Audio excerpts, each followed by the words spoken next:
Kalau perutmu rasanya kayak gunung berapi, mungkin kamu lagi stres dan kesal. Kalau habis makan malah jadi mulas, kemungkinan kamu kena asam lambung naik.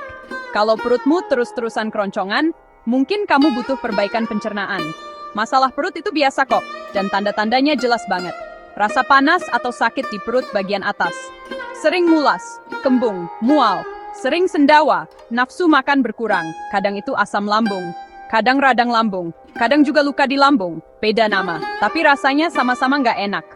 Makan porsi kecil, duduk tegak setelah makan, hindari makanan pedas, hindari makanan berlemak, hindari makanan asam, jangan makan terlalu malam, ganti kopi, ganti alkohol, dengan air putih atau teh jahe.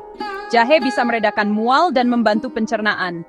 Obat maak yang dijual bebas bisa membantu sementara. Tapi jangan ketergantungan setiap hari ya. Atasi stres dengan latihan napas atau jalan-jalan sebentar.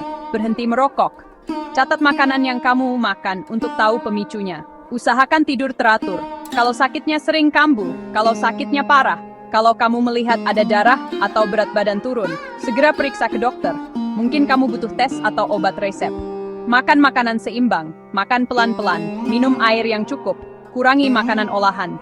Perubahan kecil, lega besar. Mulai hari ini dan dengarkan isi perutmu. Mau daftar cepat utri.